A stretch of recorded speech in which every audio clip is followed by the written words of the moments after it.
ജീവിച്ച് കൊതി തീരാതെ ജീവനൊടുക്കിയ കുറെ ആത്മാക്കളൊക്കെ അലഞ്ഞു നടക്കുന്നുണ്ട്. പിൽക്കാലങ്ങളുണ്ടല്ലോ, ഇവന്റെയൊക്കെ പിൽക്കാലങ്ങൾ നരകിച്ചു മരിക്കും. കേന്ദ്രം തരുന്നില്ല. ഇപ്പൊ സജി ചെറിയൻ കൃത്യമായിട്ട് പറഞ്ഞു, കുത്തിയിരുന്നിട്ടൊന്നും കാര്യമില്ല, പൈസ തരാൻ വേണ്ടേ. കരുണാകരൻ പിള്ളയുടെ കടയിൽ പോയി നമ്മൾ ചായ കുടിക്കുമ്പോൾ അതിലൊഴിച്ചു തരുന്ന വെളുത്ത ദ്രാവകം തരുന്ന ഒരു ജീവിയാണ്.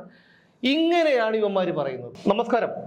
ദയാവധം എന്ന വാക്ക് നമ്മൾ കേൾക്കുന്നത് തന്നെ ഈ അടുത്ത കാലത്തായിട്ടാണ്. മുമ്പ് പാശ്ചാത്യ രാജ്യങ്ങളിലൊക്കെ കിടപ്പ് രോഗികളെ, അതായത് പിന്നീട് ഒരിക്കലും ജീവിതത്തിലേക്ക് തിരിച്ചു വരാത്ത വിധം കിടക്കയിലായിപ്പോയ കിടപ്പ് രോഗികളെയൊക്കെ ഇതുപോലെ അവരുടെ അപേക്ഷയനുസരിച്ച് ദയാവധത്തിന് വിധേയമാക്കുന്ന രാജ്യങ്ങളെക്കുറിച്ചൊക്കെ നമ്മൾ പത്രങ്ങളിലൊക്കെ വായിച്ചറിഞ്ഞിട്ടുണ്ട്. പക്ഷേ നമ്മുടെ കേരളത്തിൽ ദയാവധം എന്നുള്ളൊരു വാക്ക് ഈയിടെയായി വല്ലാതെ ഉയർന്നു കേൾക്കുന്നുണ്ട്. ആദ്യം കരുവന്നൂരിൽ നിക്ഷേപിച്ച CPM കാരൻ ജോഷി, പിന്നെ CPMന്റെ തന്നെ അനുഭാവിയായ ഗവൺമെൻറ് പ്ലീഡർ PG മനു പീഡിപ്പിച്ച ഇരയുടെ കുടുംബം, അവർ ദയാവധം ആവശ്യപ്പെട്ടുകൊണ്ട് കോടതിയെ സമീപിക്കാനൊക്കെ ഒരുങ്ങിയിരുന്നതാണ്. അതൊക്കെ വാർത്തയായതാണ്. ഇന്നലെ ഇതാ ഒരു ആദിവാസി കുടുംബം, അവരുടെ ഒരു വയോധികരായ ഭിന്നശേഷിക്കാരായ തീരെ ദരിദ്രരായ ഒരു ആദിവാസി ദമ്പതികൾ, വൃദ്ധ ദമ്പതികൾ, അവരിന്നലെ ദയാവധത്തിനു വേണ്ടി ഫ്ലെക്സ് ബോർഡ് അവരുടെ ആ മാടക്കടയുടെ മുന്നിൽ ഒട്ടിച്ചു വെച്ചുകൊണ്ട് അവർ സമരം ചെയ്യുകയാണ്. എത്രമാത്രം അധപതിച്ച ഒരു നാടായി പോയിരിക്കുന്നു ദൈവത്തിൻ്റെ സ്വന്തം നാടായ കേരളം എന്നുള്ള കാര്യം നമ്മളിവിടെ ഓർക്കണം. കാരണം ഇതൊക്കെ പറഞ്ഞു പോകാം. എല്ലാ വാർത്തകൾക്കും ഒരു ആയുസ്സുണ്ട്, ഒരു മണിക്കൂറുകൾ ആയുസ് മാത്രമേ ഉള്ളൂ. ഈ ആയുസ് അത് കഴിയുമ്പോൾ ആ വാർത്ത പോകും. ഇന്നലെ ഈ ഒരു സംഭവം ഇവിടെ ഇടുക്കിയിൽ അരങ്ങേറുമ്പോഴാണ് നമ്മുടെ മുഖ്യമന്ത്രി പിണറായി വിജയനും കൂട്ടുമന്ത്രിമാരുമൊക്കെ പൊതുഖജനാവിലെ പണമെടുത്ത് ഫ്ലൈറ്റ് കയറി കേന്ദ്ര സർക്കാരിനെതിരെ സമരം ചെയ്യാനായി ഡൽഹിയിൽ പോയി കോട്ടും വലിച്ചു കയറ്റി തണുപ്പത്ത് കുത്തിയിരുന്നത് അവിടെ. അപ്പോൾ ഇതിനെയൊക്കെ നമുക്ക് എങ്ങനെയാണ് ന്യായീകരിക്കുക? ഇവർക്ക് ഞാനൊരു കാര്യം ചോദിച്ചോട്ടെ, ഇവർക്ക് ഈ കമ്മ്യൂണിസ്റ്റുകാർക്കെന്ന് പറഞ്ഞാൽ ഈ മനസാക്ഷി എന്ന് പറയുന്നത് ഒന്നില്ലേ? അങ്ങനെയാണോ? എനിക്കറിയില്ല. കാരണം ഞാൻ ഈ പാർട്ടിയായിട്ട് എനിക്ക് യാതൊരു ബന്ധവും ഇല്ല. അല്ല, അങ്ങനെ ചോദിച്ചാൽ ഈ മനുഷ്യ സ്നേഹത്തിന്റെ ആശയമാണിതെന്നൊക്കെയാണ് പാടി നടക്കുന്നത്. അറിയില്ലേ, മനുഷ്യനാകണം എന്നുള്ള ഇതൊക്കെ നമ്മൾ കേൾക്കുന്നുണ്ടല്ലോ. അതുപോലെ മനുഷ്യ സ്നേഹത്തിന്റെ ഒരു ഉത്തമ ഇതാണ് ഈ പ്രസ്ഥാനം എന്നൊക്കെയാണ് പറയുന്നത്. പക്ഷേ നമ്മുടെ ഇതുവരെയുള്ള വിശ്വാസങ്ങളും അങ്ങനെ ആയിരുന്നു. കേരളത്തിലെ ജനങ്ങളുടെ വിശ്വാസവും ഒരുപക്ഷെ എൻ്റെയും കുറേ കാലത്തെ വിശ്വാസവും അങ്ങനെയൊക്കെ തന്നെയായിരുന്നു. പക്ഷേ അതിൻ്റെ കുറേ നമ്മൾ സോവിയറ്റ് യൂണിയൻ്റെ അധപ്പതനം തുടങ്ങിയതിന് ശേഷം ഈ കമ്മ്യൂണിസ്റ്റ് പാർട്ടികളുടെ ചരിത്രങ്ങളൊന്ന് പഠിച്ചപ്പോൾ അത് ചെച്ചസ്ക്യൂവിൻ്റെ നാട്ടിലും അതുപോലെ ചൈനയിലും അതുപോലെ സോവിയറ്റ് യൂണിയനിലും അങ്ങനെ തുടങ്ങി ചെക്കോസ്ലോവാക്യ, അങ്ങനെ തുടങ്ങി എല്ലാ കമ്മ്യൂണിസ്റ്റ് രാജ്യങ്ങളിലും നടന്നത് എന്താണെന്നുള്ളതിനെ കുറിച്ചുള്ള വ്യക്തമായ ചിത്രങ്ങൾ പുറത്തു വരികയും അത് വായിക്കുകയും പഠിക്കുകയും ചെയ്തപ്പോൾ സത്യത്തിൽ നമ്മൾ ധരിച്ചു വെച്ചിരുന്ന തെറ്റാണ്. കാരണം അതൊരു മാനുഷിക പരിഗണന അർഹിക്കാത്ത, മനുഷ്യന് യാതൊരു വിധമായ, കാരണം മനുഷ്യനെ വർഗമായിട്ട് തിരിച്ചിട്ട് ആ ഒരു വർഗത്തിനെ രണ്ടായിട്ട് മനുഷ്യനെ തിരിക്കുന്നു എന്നുള്ളതാണ്, രണ്ട് വർഗമായിട്ട്. എന്നിട്ട് ആ ഒരു വർഗത്തിൻ്റെ ആധിപത്യം ഉണ്ടാക്കുക എന്നുള്ള അതിൻ്റെ ആശയം തന്നെ സർവാധിപത്യം എന്നാണ്. തൊഴിലാളി വർഗ സർവാധിപത്യം, അവിടെ തന്നെയാണ് തെറ്റ്. നമ്മൾ ആദ്യം അന്നൊക്കെ ഈ സർവാധിപത്യം എന്ന് പറയുമ്പോൾ, തൊഴിലാളി വർഗ സർവാധിപത്യം എന്ന് പറയുമ്പോൾ നമ്മളെല്ലാം വലിയൊരു സംഭവമായിരിക്കും എന്നാണ് വിചാരിച്ചത്. സ്റ്റേറ്റിൻ്റെ ആണെല്ലാം എന്നൊക്കെ പറഞ്ഞ് പഠിപ്പിച്ചപ്പോൾ, കുട്ടിക്കാലം മുതൽ നമ്മളെ പഠിപ്പിച്ച എല്ലാം സ്റ്റേറ്റിൻ്റെ ആണെന്നൊക്കെ പറഞ്ഞാണ് പഠിപ്പിച്ചത്. പക്ഷെ പിന്നീട് പഠിച്ചപ്പോൾ മനസ്സിലായി അത് തന്നെയാണ് കേരളത്തിൽ നമ്മൾ കണ്ടുകൊണ്ടിരിക്കുന്നത്. അങ്ങനെയുള്ള ഒരു കമ്മ്യൂണിസ്റ്റ് പാർട്ടി ഭരിക്കുന്ന ഒരു സംസ്ഥാനത്തിലാണ് മനുഷ്യ സ്നേഹത്തിൻ്റെ ഉത്തമമായ വലിയ മകുടമാണ് കമ്മ്യൂണിസം എന്നൊക്കെ പറയുന്ന ആ കമ്മ്യൂണിസ്റ്റ് പാർട്ടി ഭരിക്കുന്ന കേരളത്തിൽ ജനങ്ങൾക്ക് ആഹാരം കഴിക്കാൻ കാശില്ലാത്തത് കൊണ്ട് അവർ ഞങ്ങളെ കൊന്നു തരൂ എന്ന് ആവശ്യപ്പെടുകയാണ്. അതാണല്ലോ ദയാവധത്തിൽ. ഭക്ഷണത്തിനും കഴിക്കാൻ നിവർത്തിയില്ല, കയ്യിൽ കാശില്ല, മറ്റു സൗകര്യങ്ങളൊന്നും ഇല്ലാത്തത് കൊണ്ട് ഞങ്ങളെ കൊന്നു തരൂ എന്നാണ് പറയുന്നത്. അതിനപ്പുറം വേറെ എന്ത് ഒരു സമരം, ഒരു പ്രതിഷേധം ഒരു ഭരണകൂടത്തിന് നേരെ ഉണ്ടാകണം? അല്പമെങ്കിലും ഈ പറയുന്ന മനസ്സുകൊണ്ട് കുറച്ചെങ്കിലും കാര്യങ്ങൾ സ്വയം ഒന്ന് ചിന്തിക്കാൻ ബോധമുണ്ടെങ്കിൽ, ഒരാത്മാഭിമാനമുള്ള ബോധമുള്ള ഒരാളിനും താങ്ങാൻ പറ്റുന്നില്ല. അതും സാധാരണക്കാരായ അടിമാലിയിൽ, ഇടുക്കിയിലാണ്. ഇടുക്കി എന്ന് പറയുന്നത് വളരെ പിന്നോക്കം നിൽക്കുന്ന ഒരു സ്റ്റേറ്റാണ്. എന്തോ വലിയ മണിയാശാനൊക്കെ ഇങ്ങനെ വിലസി വാഴുന്ന ഒരു നാടാണ്.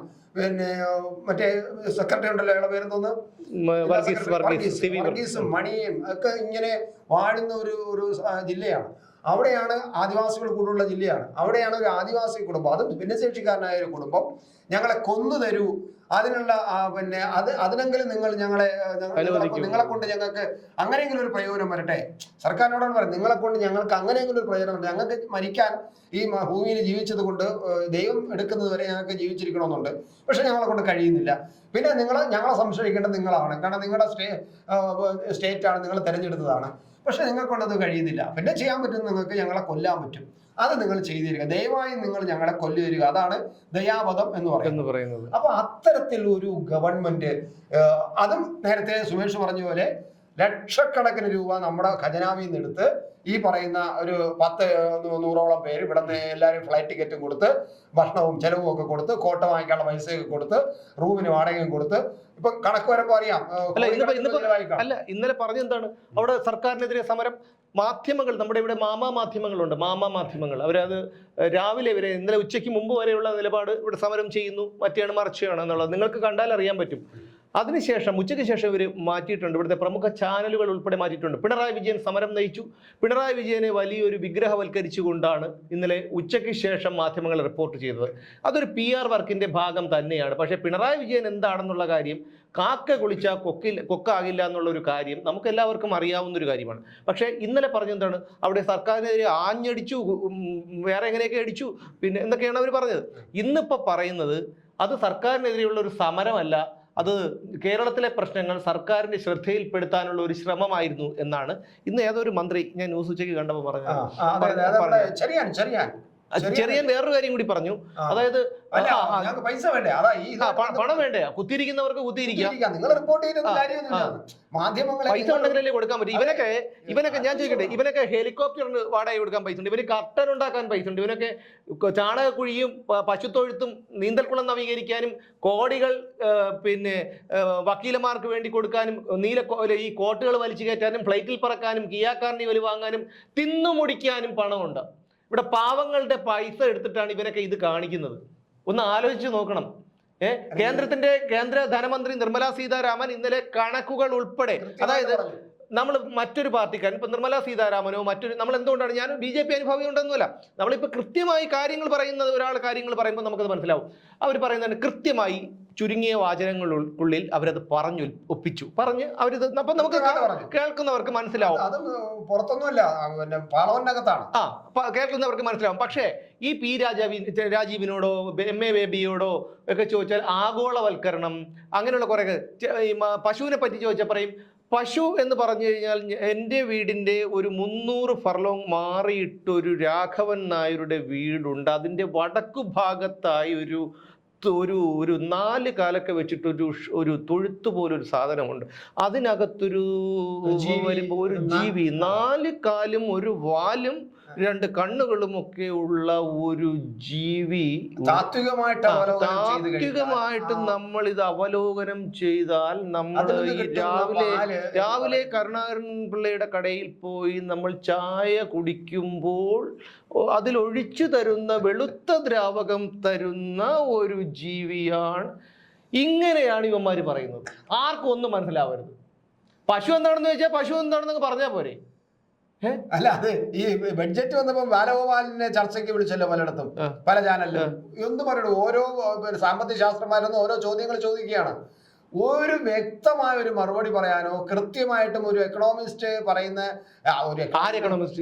എക്കണോമിസ്റ്റുകൾ ചോദിക്കുമ്പോ സ്വാഭാവികമായിട്ടും ഞാൻ വരാൻ പോകുന്നത് കുറെ നല്ല എക്കണോമിസ്റ്റുകളാണ് ഇരിക്കുന്നത്. അവര് കുറെ നല്ല ചോദ്യങ്ങൾ ചോദിക്കും. അവർ ചോദിക്കുന്ന ചോദ്യത്തിന് കൃത്യമായിട്ടും ലക്ഷക്കണക്കിന് ആൾക്കാർ കണ്ടുകൊണ്ടിരിക്കുന്നതാണ്. അതുകൊണ്ട് കുറച്ച് നന്നായിട്ട് പഠിച്ച് റെഡിയായി വരണം, നന്നായിട്ട് മറുപടി പറയണം എന്നുള്ളൊരു ഇതുണ്ടാവും. ബാലഗോപാലിനെ കണ്ടിട്ടുണ്ടോ ഈ ചാനലിൽ വന്നിട്ട്, ഈ ബഡ്ജറ്റ് ചർച്ചകളിൽ വന്നിട്ട് എന്തെങ്കിലും കൃത്യമായിട്ട് പറഞ്ഞിട്ടുണ്ടോ? അല്ല, ഞാൻ പറഞ്ഞോട്ടെ, ഇദ്ദേഹം ഒരു ധനമന്ത്രിയാണ്. ഈ ധനമന്ത്രിയാണ് ഈ ഇപ്പം തോമസ് ഐസക് ആയിരുന്നാലും KN ബാലഗോപാലായിരുന്നാലും നമ്മളൊരു പലവ്യഞ്ജനക്കാരൻ്റെ കടയിൽ അല്ലെങ്കിൽ ഒരു ചായക്കടക്കാരൻ്റെ കടയിൽ പോയാൽ, ചേട്ടാ ഇന്ന സാധനങ്ങൾ, അപ്പോൾ അയാൾ മനക്കണക്ക് കൂട്ടും. പലവ്യഞ്ജനക്കാരൻ്റെ അടുത്ത് ഇപ്പം 1/2 കിലോ പയറ്, കടല, മറ്റേത് പാല്, ഇതെല്ലാം എടുത്ത് തന്നിട്ട് അയാൾ കണക്ക് കൂട്ടും. 50, 50, 30, 80, അല്ല പാല് 30, 50, മറ്റേ 50, 30, 80, 80, 100, 150 എങ്ങനെ കണക്ക് കൂട്ടും? കണക്ക് കൂട്ടി അവർ കൃത്യമായിട്ട് പറയാം. അവരുടെ കാൽക്കുലേറ്റർ വേണ്ട, ഒന്നും വേണ്ട. എന്നാൽ കാൽക്കുലേറ്റർ കൊടുത്താൽ പോലും ഇവന്മാർ അവിടെ ഇരുന്ന് കുത്തിയെടുത്ത് അതും തെറ്റായിരിക്കും. നേരെ പറയാൻ ആൾക്കൊന്നുമില്ല, അറിഞ്ഞുകൂടാ. അതാണ് അതിന് പ്രശ്നം. അറിഞ്ഞുകൂടാന്നുകൊണ്ടാണോ നമ്മൾ എന്തായാലും ഒരാളെ എങ്ങനെ ആക്ഷേപിക്കണം. പക്ഷെ പറയാൻ കഴിയുന്നില്ല. കൃത്യമായിട്ട് ചില ചോദ്യങ്ങൾ ബഡ്ജറ്റ് അവതരിപ്പിക്കുന്ന മന്ത്രിയോട് കാര്യങ്ങൾ ചോദിച്ചോ പറയാൻ പറ്റാത്ത അതാണ് നമ്മൾ. അതുകൊണ്ടാണ് സജി പറഞ്ഞതും കൂടെ ഇവിടെ എടുത്ത് ഒന്നുകൂടെ പറഞ്ഞു. അതായത് എന്തൊരു കഷ്ടമാണ്. നിങ്ങൾ റിപ്പോർട്ട് ചെയ്തിട്ടൊന്നും യാതൊരു കാര്യമില്ലെന്നേ. അതായത് ഞങ്ങൾ എന്തും ചെയ്യും, നിങ്ങൾക്കൊക്കെ ചെയ്യാനുള്ളത് നീ ചെയ്തോ. അല്ല, ഇവര് ഇനി പട്ടിണി കിടന്ന് ചാവേ, അതല്ലെങ്കിൽ അതിന് വേണ്ടിയിട്ട് അവര് റോഡിൽ പിന്നെ പായ വിരിച്ച് കിടക്കുകയൊക്കെ ചെയ്തോട്ടെ, നിങ്ങൾ റിപ്പോർട്ട് ചെയ്തോ. പക്ഷെ ഞങ്ങളെ പൈസ ഇതിലൊരു കാര്യം നിങ്ങൾ മന്ത്രിയാണ് പറയുന്നത്. അല്ല ചേട്ടാ, ഇതിൽ വേറൊരു കാര്യമുണ്ട്. നമ്മളെ ഇവിടെ പിന്നെ വെള്ളയമ്പലം വാട്ടർ അതോറിറ്റിയുടെ ഫ്രണ്ടില് ഈ പെൻഷൻകാർ, വയസ്സായ ആൾക്കാർ, അതിൽ നിന്ന് റിട്ടയർഡ് ആയ ആൾക്കാർ 2, 2.5, 3 മാസത്തോളമായി ഞാൻ അതിൽ പോകുമ്പോൾ കാണാറുണ്ട്, സമരം നടത്തുന്നുണ്ട്. ആരും തിരിഞ്ഞു നോക്കിയിട്ടില്ല. പക്ഷെ ഇപ്പോ ആ വാട്ടർ അതോറിറ്റിയുടെ മതിലുണ്ടല്ലോ, ആ മതിലിൽ ലൈറ്റ് വെച്ച് രാത്രിയാകുമ്പോൾ ലൈറ്റ് കത്തും. അതിലിങ്ങനെ ലൈറ്റ് ബോർഡ്, അതായത് വെള്ളം അമൂല്യമാണ്, മറ്റേതാണ്, മറിച്ചാണ്, മാങ്ങയാണ്, തേങ്ങയാണ്, തേങ്ങ കൊലയാണ് എന്നൊക്കെയുള്ള ഇത് വെച്ചിരിക്കുകയാണ്. എത്ര ലക്ഷം രൂപ അവന്മാർ അതിനു വേണ്ടി ചെലവഴിച്ചിരിക്കുന്നു നോക്കണം. 3 മാസമായിട്ട് അവിടെ ജോലി ചെയ്തിരുന്നവർ പെൻഷൻ കിട്ടാതെ വന്നിരുന്നത് സമരം ചെയ്യുമ്പോഴാണിത്. അപ്പോൾ ഇന്നലത്തെ ഈ കോട്ട് വരെ ഇവന്മാർ ഇന്നലെ ഇട്ടുകൊണ്ട് തണുപ്പത്ത് ഇരുന്ന കോട്ട് വരെ ജനങ്ങളുടെ പൈസ. എനിക്ക് എന്തിനാണ് ഈ കോട്ട് ഇടുന്നത്? എന്തിനു തണുപ്പടിക്കും? സൂര്യനല്ലേ, നല്ല ചൂടല്ലേ എപ്പോഴും, നല്ല സൂര്യ തേജസ് ഇങ്ങനെ പ്രവഹിച്ചുകൊണ്ടിരിക്കുന്ന, പിന്നെ അടുത്ത കരിഞ്ഞു പോകുന്നൊക്കെ നേതാവ് പറഞ്ഞല്ലേ. പിന്നെ എന്തിനു കോട്ട് ഇടുന്നത്? നല്ല എത്ര തണുപ്പുണ്ടെങ്കിലും ചൂട് ബാധിക്കൂലല്ലോ. അല്ല, അത് ശരിയാണ്. ഇത് കരിഞ്ഞ സൂര്യനാണ്, കരിഞ്ഞ സൂര്യൻ. അതല്ലെങ്കിൽ ഇയാൾ പറഞ്ഞത് തെറ്റായിരിക്കും. ആരാണ്? നമ്മുടെ ഗോവിന്ദൻ പറഞ്ഞത് തെറ്റായിരിക്കും. സൂര്യൻ എന്നൊക്കെ പറഞ്ഞതേ അല്ല, ഗോവിന്ദൻ പറഞ്ഞ എന്തെങ്കിലും നടന്നിട്ടുണ്ടോ? ഞാൻ അവിടുന്ന് ഷൊർണൂരിൽ നിന്ന് അരക്കെട്ട് അപ്പം കൊണ്ടുവന്നിട്ട് കൊച്ചിയിൽ കൊണ്ടുവന്ന് വിറ്റിട്ട് ഉണ്ടാ സമയം വീട്ടിലെത്താൻ പറയും. ഏതെങ്കിലും മന്ദബുദ്ധിയെ വിളിച്ച് ചോദിച്ചു നോക്കി കഴിഞ്ഞാൽ മന്ദബുദ്ധികൾ സമ്മതിച്ചു തരുമത്? ഞാൻ ആലോചിച്ചത് അല്ല, അതെന്തെല്ലാം പറഞ്ഞു. സൂര്യൻ എന്ന് പറഞ്ഞു, തീയിൽ കുരുത്ത കുതിര. കുതിരയെ സാധാരണ ചുമ്മാ ഒരു തമാശക്ക് പറഞ്ഞാണ്, ഞാൻ അങ്ങനെയൊന്നും അല്ലാന്ന് പറയണ്ട. അല്ല, അത് പറയില്ല. അയ്യോ, അതങ്ങനെ പറയും. എന്തൊരു സൂര്യ തേജസ് കണ്ടു കഴിഞ്ഞാൽ നമ്മൾ ഈ പണ്ടത്തെ കർണനെയൊക്കെ കുറിച്ച് നമ്മൾ കഥകളിൽ വായിച്ചിട്ടുണ്ട്. കവച കുണ്ടലങ്ങളൊക്കെ അണിഞ്ഞ് വലിയ സൂര്യ തേജസ്സോട് കൂടി ആരോഗ്യ ദൃഢഗാത്രനായ എന്ന് പറയുമ്പോഴത്തേക്കും ഇപ്പം പറയണത്, ഇപ്പം ഇവർ പറയണത് ആരോഗ്യ ദൃഢഗാത്രനായ സൂര്യ തേജസ്സോട് കൂടി നമ്മുടെ മുഖ്യമന്ത്രി വരണം എന്ന് പറഞ്ഞാൽ പുള്ളി അതങ്ങ് സമ്മതിച്ചു കൊടുക്കും. അത് പോട്ടെ, അത് ഞാൻ പറഞ്ഞു. ദയാവധം നമ്മൾ ചർച്ച ചെയ്തായിരുന്നു. ഒരു നാട്ടിൽ നമ്മൾ പറഞ്ഞു പോയിട്ട് അതാണ്, ഒരു നാട്ടിലെ ഇത് മാത്രമല്ല. അപ്പൊ സമരങ്ങൾ പല രൂപത്തിൽ വരികയാണ്.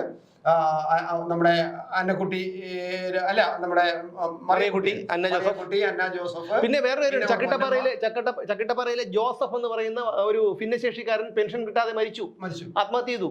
പിന്നെ പത്തനംതിട്ടയിലെ ഒരു ഭാഗ്യക്കുറി കച്ചവടക്കാരൻ ലൈഫ് മിഷന്റെ ഗഡു കിട്ടാതെ ആത്മഹത്യ ചെയ്തു. ഞാൻ ചോദിക്കുന്നതല്ല, ഇന്നലെ ഈ പിണറായി വിജയന്റെ പുതുവത്സര വിരുന്നിന് വേണ്ടി ചെലവാക്കിയത് എത്രയാണ്? 16 ലക്ഷം രൂപ അല്ലേ? 16 ലക്ഷം രൂപയാണ്. അതിൽ 1,20,000 രൂപ കേക്കിന് വേണ്ടിയിട്ടാണ്. 1,20,000 രൂപ കേക്കിന് വേണ്ടിയാണ് ചിലവാക്കിയത്. അല്ല, കേക്കിന് വേണ്ടി മാത്രം.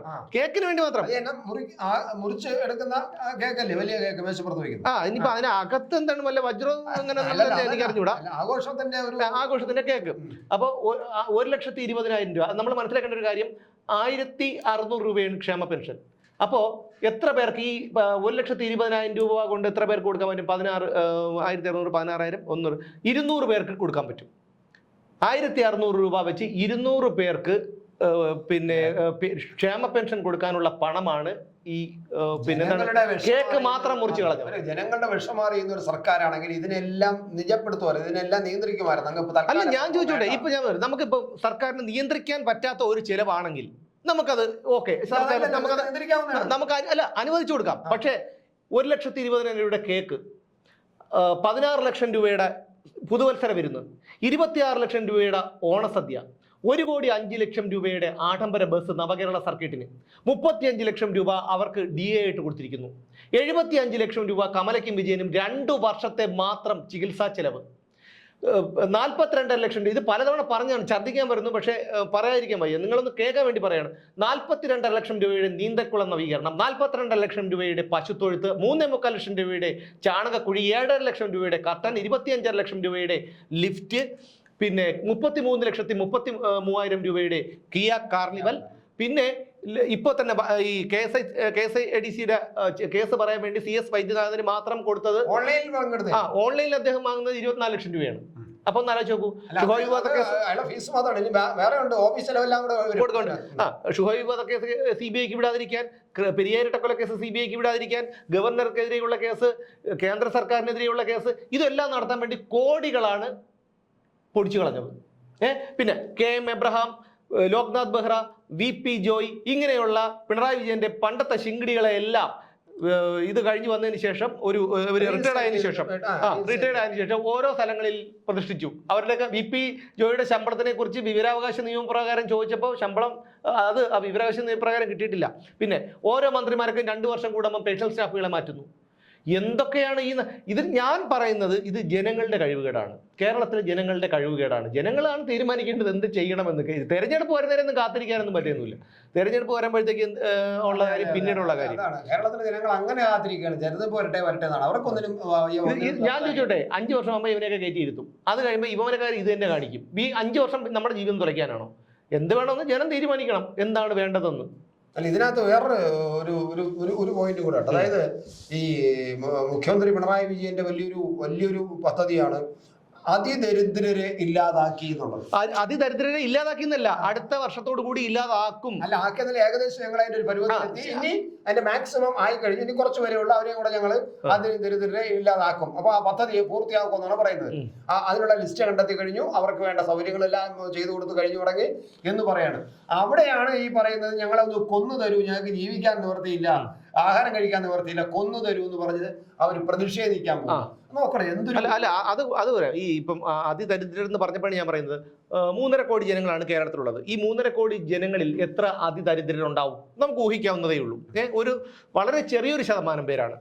8 കൊല്ലമായി പിണറായി വിജയൻ ഭരിക്കാൻ തുടങ്ങിയിട്ട്. ഈ 8 കൊല്ലം കൊണ്ടും അതിദരിദ്രരെ നിർമ്മാർജ്ജനം ചെയ്യാൻ കഴിഞ്ഞിട്ടില്ല. അപ്പം എന്തും അങ്ങ് പറയും. ഇപ്പൊ തന്നെ അവിടെ പോയിരിക്കും, ഡൽഹി പോയി സമരം ചെയ്തതിനാണ്. എന്തിനാണ് ഡൽഹി പോയി സമരം ചെയ്തത്? എന്തിനാണ് പിണറായി വിജയന്റെ മകൾ ഇന്നലെ ചോദ്യം ചെയ്യും എന്ന് അറിഞ്ഞുകൊണ്ട് തന്നെ അതിനു മുമ്പ് തന്നെ അവിടെ കൊണ്ടുവന്ന് ഹർജി കൊടുത്തത്, കർണാടക ഹൈക്കോടതിയിൽ ഹർജി കൊടുത്തത്, ഇതൊക്കെ നമ്മൾ ഇന്നലെ സംസാരിച്ച വിഷയം തന്നെയാണ്. എന്നാൽ പോലും ഈ ഒരു ഇത് അംഗീകരിക്കാൻ കഴിയുന്നില്ല. കാരണം പാവങ്ങളുടെ വോട്ട്. കാരണം നമ്മൾ ആലോചിക്കോ, ഈ അവരെ കുറച്ചു മുമ്പ് TV കാണിച്ചു, അവരുടെ കാല്, ഈ ആദിവാസി സ്ത്രീയുടെ കാല് പിന്നെ എന്തോ ബാൻഡേഡ് ഒക്കെ ഇട്ട് അവർക്ക് കാല് വയ്യ, നടക്കാൻ വയ്യ, കമ്പ് ഊന്നിട്ടാണ് നടക്കുന്നത്. പെട്ടിക്കടയിൽ സാധനം വാങ്ങാൻ പണമില്ല. ആഴ്ചയിൽ 3000 രൂപ അവർക്ക് മരുന്നിന് വേണം. ഒന്ന് ആലോചിച്ച് നോക്കൂ. നമ്മളൊക്കെ വിചാരിക്കുമ്പം കുഴപ്പമില്ല, പ്രശ്നമില്ല. പക്ഷെ ഇത് ഇല്ലാത്തവന് മാത്രമേ അതിന്റെ വേദന അറിയാവൂ. ഇത് അർഹതപ്പെട്ടവന് കൊടുക്കാതെ അതൊക്കെ എടുത്ത് കേസ് നടത്തുകയും ധൂർത്തടിക്കുകയും ഒക്കെ ചെയ്തിട്ട് നമ്മൾ ഒന്ന് ആലോചിച്ച് നോക്കൂ. ലോകത്ത് ഏതെങ്കിലും ഒരു ഭരണാധികാരിക്ക്, പോട്ടെ നമ്മൾ കഥകളിൽ വായിച്ചിട്ടുള്ള രാജാക്കന്മാർക്കോ ചക്രവർത്തിക്കോ പോലും പിണറായി വിജയന്റെ അത്ര സുഖസൗകര്യങ്ങൾ ഉണ്ടായിരുന്നു? 2ാമത്തെ നിലയിലേക്ക് കയറാനാണ് ക്ലിഫ് ഹൗസിൽ 25.5 ലക്ഷം രൂപ കൊടുത്ത് ലിഫ്റ്റ് വെച്ചിരിക്കുന്നത്. എന്തിനാന്ന് ചോദിച്ചാൽ മുഖ്യമന്ത്രിക്കും കുടുംബാംഗങ്ങൾക്കും 2ാമത്തെ നിലയിലേക്ക് കയറാൻ ബുദ്ധിമുട്ടുണ്ടെന്ന്. എത്ര പേരാ കുടുംബാംഗങ്ങളുള്ളത്? 2 പേര്. മകൾക്ക് വേറൊരു കൊട്ടാരമാണല്ലോ. അപ്പം 2 പേര്. ആര്? പിണറായി വിജയനും ഭാര്യ. എന്ത് താഴത്തെ കിടന്നാൽ ശരിയാവില്ലേ? താഴത്തെ നിലയിൽ മുറിയില്ലേ? പിന്നെ അല്ലെങ്കിൽ തന്നെ വയ്യാത്ത പട്ടി കയ്യാൽ കയറാൻ പോണതിന്റെ ആവശ്യമുണ്ടോ? അല്ലെങ്കിൽ ലിഫ്റ്റ് ഉണ്ടാക്കട്ടെ. 25 ലക്ഷം എന്തിനാണ് ഒരു ലിഫ്റ്റിന്? അല്ലെന്നേ, അത് ഒരൊറ്റ സ്റ്റെപ്പ് കയറാൻ വേണ്ടി. അല്ല, ഒരു താഴത്തെ നിലയിൽ നിന്ന് മുകളിലത്തെ നിലയിലേക്ക് കയറാൻ പഴയ ബിൽഡിംഗ് ആയതുകൊണ്ട് ഒരു 18 അല്ലെങ്കിൽ ഒരു 22 സ്റ്റെപ്പ് വെച്ചോ. ഈ 22 സ്റ്റെപ്പ് കയറാൻ വയ്യാത്ത ആളാണോ ഈ നാട് ഭരിക്കുന്നത്? 25.5 ലക്ഷം രൂപ. നിങ്ങളൊന്ന് ആലോചിച്ചു നോക്ക്. എത്ര പേരെ ഈ മരിച്ചില്ലേ? ഈ മരിച്ചവരുടെ ജീവൻ തിരിച്ചു കിട്ടോ? ഈ നെൽകർഷകൻ പ്രസാദ് കുട്ടനാട്ടിലെ പുള്ളിക്കാരൻ ആത്മഹത്യ ചെയ്തു. അവരുടെയൊക്കെ കുടുംബം എങ്ങനെയൊക്കെ ജീവിക്കും? നമ്മൾ ഒരു വാർത്ത, ഞാൻ പറഞ്ഞില്ല, ഒരു വാർത്തയ്ക്കൊക്കെ ഒരു സമയമുണ്ട്. അത് കഴിയുമ്പോൾ ഈ വാർത്തയൊക്കെ അങ്ങ് മറന്നു പോകും. നമ്മളൊക്കെ മറന്നുപോയി ഇപ്പോൾ അതെന്താണെന്ന് പോലും, അല്ലേ? അപ്പോൾ ആ തരത്തിലാണ്. അപ്പോൾ അവരുടെ നഷ്ടപ്പെട്ടതാർക്കാണ്? അവരുടെ കുടുംബത്തിന്. ആ കുടുംബത്തിനാണ് നഷ്ടം. ഇതിന് മുമ്പ് ഇവിടെ എത്രയോ സർക്കാരുകൾ ഉണ്ടായിരുന്നു. അച്യുതാനന്ദൻ സഖാവിൻ്റെ, EK നായനാരുടെ, PKയുടെ, പിന്നെ അതുപോലെ ഉമ്മൻചാണ്ടി സാറിൻ്റെ, AK ആന്റണിയുടെ ഒക്കെ ഉണ്ടായിരുന്നു. ഏതെങ്കിലും സർക്കാരിന്റെ കാലത്ത് ഇത്രയും ജനദ്രോഹപരമായ നടപടികൾ എടുത്തിട്ടുണ്ടോ? കോട്ടമൽച്ചേറ്റി പോയിരിക്കുകയാണ് സമരം ചെയ്യാൻ കേരള സർക്കാരിനെതിരെ. ജനങ്ങളോട് ഉത്തരവാദിത്തമില്ല, ജനങ്ങളോടൊരു താല്പര്യമില്ല. അവരെല്ലാം ജനങ്ങൾക്കും അതീതരായിട്ട്, ജനങ്ങളെ ഭയമില്ലാത്ത ഒരു ഭരണകൂടമാണ്, ഒരു പാർട്ടിയാണത്.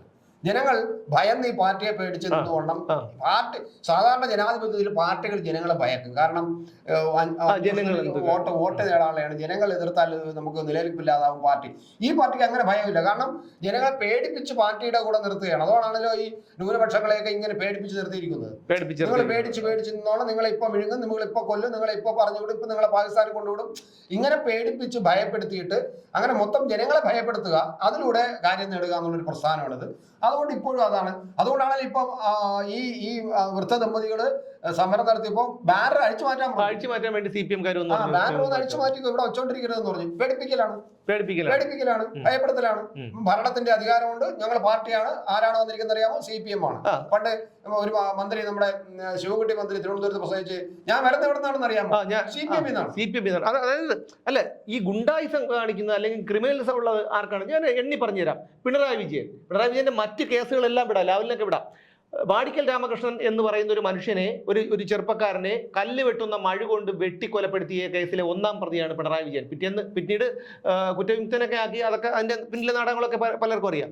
അതിനുശേഷം DCC member, Kannur DCC member, ഇപ്പം മെമ്പറാണെന്ന് തോന്നുന്നു, അത് കഴിഞ്ഞ തവണ മെമ്പറായിരുന്ന ഒരു ഗോപി, അദ്ദേഹത്തിന് മുഴുവൻ പേര് ഞാൻ പറഞ്ഞു. അദ്ദേഹത്തിനെ അവിടെ കോൺഗ്രസ് പ്രവർത്തനം തുടങ്ങിയ സമയത്ത് കല്ല് വെട്ടുന്ന മഴ കൊണ്ട് വെട്ടി.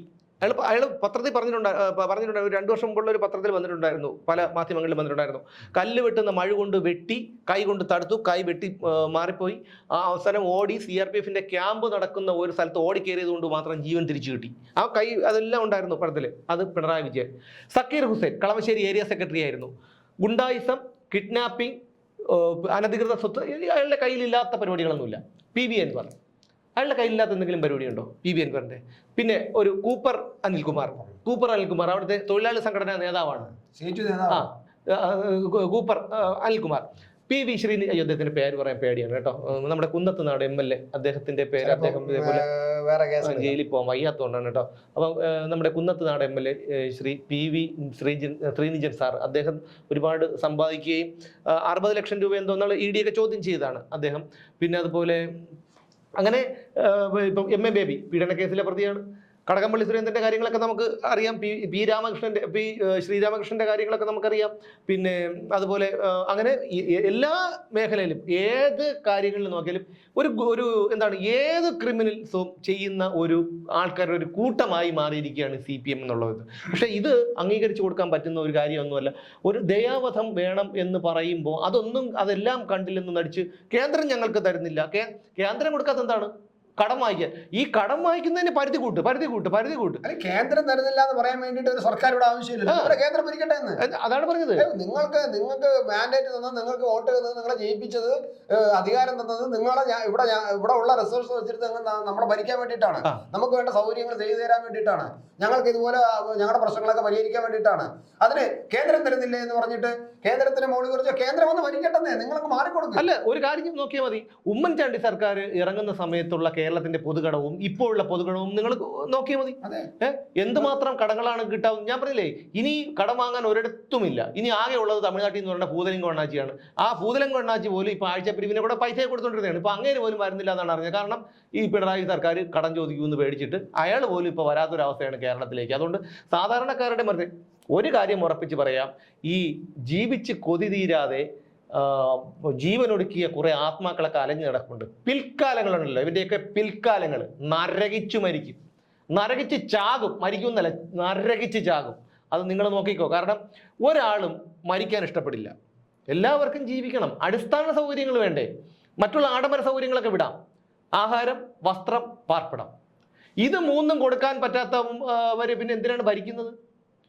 ഇത് ഈ ചേട്ടൻ പറഞ്ഞ കണക്ക് എന്താണ്, ഭയപ്പെടുത്തി നിർത്തുക. നമ്മളെ പോലും അറസ്റ്റ് ചെയ്തപ്പോഴത്തേക്കും എന്താണ്, ഭയപ്പെടുത്തി.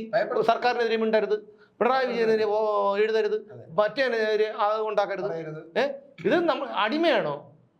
നമ്മളിപ്പോൾ അടിമയാണെങ്കിൽ ശരി, പിണറായി വിജയൻ്റെയോ അല്ലെങ്കിൽ CPM ഇനിയും ചിലപ്പോൾ കേസുകൾ ഉണ്ടാവാം. അതൊക്കെ അവരുടെ കാര്യം. എന്തായാലും ഇതൊക്കെ ഈ പറയുന്ന ഒരു ദയാവധത്തിന് വേണ്ടി, അത് ഒരു സംഭവമല്ല. ഒരു സംഭവമാണെങ്കിൽ ഇവർ പറഞ്ഞ രാഷ്ട്രീയ പ്രേരിതമാണ്, മറിച്ചാണ്, മാങ്ങത്തിൽ വീണ് ചേനത്തണ്ടാണെന്നൊക്കെ ഇവന്മാർ പറഞ്ഞേനെ. പക്ഷെ അതൊന്നുമല്ല. ഇവരിപ്പോൾ ഇപ്പോൾ തന്നെ ഈ അടുത്ത കാലത്ത് തന്നെ ജോഷി ഈ പറയുന്ന ഈരയുടെ, അതായത് അഡ്വക്കേറ്റ് PG മനു പീഡിപ്പിച്ച ഈരയുടെ കുടുംബം ഇപ്പോൾ ഈ വൃദ്ധദമ്പതികൾ, ആദിവാസി വൃദ്ധദമ്പതികൾ എല്ലാവരും ദയാവധം ആവശ്യപ്പെട്ടുകൊണ്ടാണ്.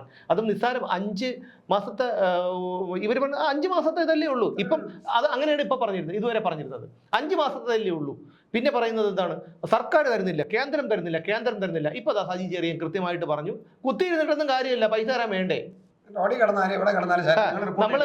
നമ്മളിപ്പം ആർക്കെങ്കിലും കടം കൊടുത്താൽ, ചിലർക്ക് കടം കൊടുത്തു കഴിഞ്ഞാൽ ഒരു പിന്നെ ഒരു 500 രൂപ തരും. എന്തിനാ 500 രൂപ ശരി കൊടുത്തു, അത് ഇത്ര ദിവസം കൃത്യമായിട്ട് തരണേ. ആ ദിവസം തരില്ല. അപ്പം എന്ത് വിളിക്കും, 500 രൂപയ്ക്ക് വേണ്ടി വിളിക്കും. ഹലോ, അതെ പൈസ കിട്ടിയില്ല കേട്ടോ, ഞാൻ നാളെ തരാം. പിറ്റേന്ന് നാളെ വിളിക്കുമ്പോൾ അതെ പൈസ വന്നിട്ടില്ല, തരാം, നാളെ നോക്കട്ടെ. അതിൻ്റെ പിറ്റേന്ന് വിളിക്കുമ്പോൾ നോക്കട്ടെ, പൈസ ഇതുവരെ വന്നിട്ടില്ല, കിട്ടുമ്പം അത് തരൂലേ, നിങ്ങൾ എന്തിനാ ഈ 500 രൂപ കൊണ്ട് ഓടാൻ പോവാണോ? അത് 4ാമത്തെ ദിവസം നോക്കിയാൽ പിന്നെ വിളിക്കുന്ന ഭാഷ വേറെ ആയിരിക്കും. മനസ്സിലായോ? അതേ അവസ്ഥയാണ്. കാരണം നിങ്ങൾ എന്ത് വേണോ ചെയ്തോ, ഞങ്ങളുടെ കയ്യിൽ അധികാരമുണ്ട്, ഞങ്ങൾക്ക് കേസ് പറയാൻ കോടതിയുണ്ട്, ഞങ്ങളുടെ കയ്യിൽ ഫോഴ്സ് ഉണ്ട്, ഞങ്ങൾക്ക് ഗുണ്ടായുസമുണ്ട്, നിങ്ങൾക്ക് ചെയ്യാൻ പറ്റുന്നത് നിങ്ങൾ ചെയ്തോ. അപ്പോൾ എന്തായിരുന്നാലും കേരളത്തിൻ്റെ പോക്ക് മുന്നോട്ട് തന്നെയാണ്. അനുഭവിച്ചോ എന്നല്ലേ പറയാൻ പറ്റൂ. ഞാൻ ഉൾപ്പെടെയുള്ള ആൾക്കാർ എല്ലാവരും ഇപ്പൊ അനുഭവിച്ചുകൊണ്ടിരിക്കുകയാണ്. പക്ഷെ ഇതൊന്നും ഇനിയും പുതിയ സമരമുറകളുമായിട്ട് ആൾക്കാർ വരാനാണ് സാധ്യത എന്ന് എനിക്ക് തോന്നുന്നു. എന്തായാലും ആഗോളവൽക്കരണവും കടിച്ചാ പൊട്ടാത്ത കുറെ വാക്കുകളും ഒക്കെ എടുത്തുകൊണ്ട് വീശി ജീവിക്കുന്ന കുറെ CPM നേതാക്കൾ, മന്ത്രിമാർ, നാണമില്ല. കാരണം ഞാൻ പറഞ്ഞില്ലേ, ഞാൻ ഇപ്പോഴും പറയുന്നു, ഇവരെ കുറിച്ച് ഈ കമ്മ്യൂണിസ്റ്റുകാരെ, ഇപ്പോഴും കമ്മ്യൂണിസത്തെ ന്യായീകരിക്കുന്നവരെ പഠന വിധേയമാക്കണം. എന്താണ് ഇവരുടെ തലച്ചോറ് പൊറ്റുപിടിച്ചിരിക്കുകയാണോ, അതോ തലച്ചോറിൽ വേറെ എന്തെങ്കിലും സംഭവം ഉണ്ടോ, ഇവരുടെ തൊലിയുടെ കട്ടി എങ്ങനെയാണ്, ഇതൊക്കെ ഒന്ന് പഠന വിഷയമാക്കണം എന്ന് മാത്രമേ പറയാനുള്ളൂ. എന്തായിരുന്നാലും ഇനി ഇതിനപ്പുറം വരാൻ പോകുന്നില്ല. ചിലപ്പോൾ ഒരുപക്ഷെ നമ്മൾ കേൾക്കുന്നത് ഈ ദയാവധം ആവശ്യപ്പെട്ടവരൊക്കെ ഇനി ജീവനൊടുക്കിയെന്നായിരിക്കും. അന്നും ഇവിടെ ഒരു ചുക്കും സർക്കാരിനും അതിന് ഉത്തരവാദികളായ ആൾക്കാർക്ക് സംഭവിക്കില്ല. മാധ്യമങ്ങളൊരു വാർത്ത ചെയ്യും, കുറേ പേര് സോഷ്യൽ മീഡിയയിൽ തള്ളും, അതൊക്കെ സംഭവിക്കാൻ പോകുന്നുള്ളൂ. അപ്പോൾ ഈ പറഞ്ഞ് മടുത്തു. എന്തായാലും നമുക്ക് വീണ്ടും കാണാം നാളെ മറ്റൊരു വിഷയവുമായി.